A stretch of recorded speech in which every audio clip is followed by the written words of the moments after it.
പ്രബുദ്ധ മലയാള മാധ്യമങ്ങൾക്കൊക്കെ വികസനത്തെക്കുറിച്ചോ ജനകീയ വിഷയങ്ങളെക്കുറിച്ചോ ചർച്ച ചെയ്യണമെന്നില്ല. മനഃപൂർവ്വം മതവെറി കുത്തിവെക്കാനുള്ള തീവ്ര ശ്രമത്തിലാണ് മാധ്യമങ്ങൾ.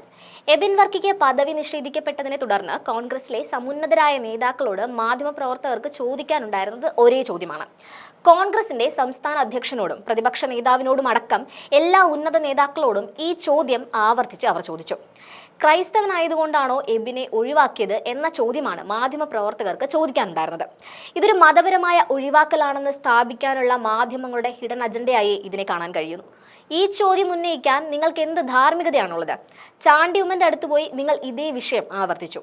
ആരാണ് ഇവിടെ ജാതിയും മതവും പറയുന്നത് എന്നാണ് ചാണ്ടി ഉമ്മൻ മാധ്യമങ്ങളോട് തിരിച്ചു ചോദിച്ചത്. ആവശ്യമില്ലാത്ത സാഹചര്യങ്ങളിൽ മതം വലിച്ചിഴയ്ക്കാൻ ശ്രമിക്കുന്നത് മാധ്യമങ്ങളാണ്. കോൺഗ്രസിന്റെ ആഭ്യന്തര കാര്യങ്ങളിൽ അഭിപ്രായ വ്യത്യാസങ്ങൾ ഉണ്ടാവാം, ഗ്രൂപ്പ് വഴക്കുകൾ ഉണ്ടാവാം. ഇതെല്ലാം ഒരു ജനാധിപത്യ പാർട്ടിയുടെ ആഭ്യന്തര പ്രശ്നങ്ങൾ മാത്രമാണ്. പക്ഷെ മാധ്യമങ്ങൾ അപ്പോഴും ഊന്നൽ നൽകിയത് മതം എന്ന ഫാക്ടറിനാണ്. അവർ മനഃപൂർവ്വം സൃഷ്ടിക്കാൻ ശ്രമിക്കുന്നത് ഏറ്റവും അപകടകരമായ ഒരു കോൺട്രവേഴ്സിയാണ്. കോൺഗ്രസിനുള്ളിൽ നിലവില്ലാത്തൊരു പ്രശ്നം, ഇല്ലാത്തൊരു കുത്തിത്തിരിപ്പുണ്ടാക്കാനാണ് ഈ മാധ്യമങ്ങൾ ശ്രമിക്കുന്നത്. പാർട്ടിയിലെ ആഭ്യന്തര പ്രശ്നങ്ങളെ മുതലെടുത്ത് നേതൃത്വത്തിനുള്ളിൽ ആവശ്യമില്ലാതെ വിഷം കുത്തിവെക്കാനുള്ള തീവ്ര ശ്രമമാണ് മാധ്യമങ്ങളിൽ നിന്നും കാണാൻ കഴിയുന്നത്. മാധ്യമങ്ങളോട് ഇതേ ചോദ്യത്തോട് ഒരേ സ്വരത്തിൽ എല്ലാ നേതാക്കന്മാരും പ്രതികരിച്ചിട്ടും തൃപ്തികരമല്ലാത്ത മറുപടി കിട്ടാത്തതുകൊണ്ടാവും മുന്നിൽ കിട്ടിയ ഈ കോൺഗ്രസ് നേതാക്കന്മാരോടും അവർ വീണ്ടും വീണ്ടും ചോദ്യം ആവർത്തിച്ചുകൊണ്ടിരുന്നത്.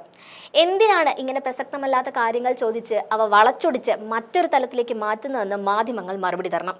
റേറ്റിംഗിന് വേണ്ടി മതവൈകാരികതയെ വിറ്റ് കാശാക്കുന്ന ഈ വഞ്ചനയെ പൊതുസമൂഹം തിരിച്ചറിയും. കോൺഗ്രസിനെ തകർക്കാനുള്ള ഈ തരംതാണ തന്ത്രത്തെ ഒറ്റക്കെട്ടായി സമൂഹം തള്ളിക്കളയുന്നു.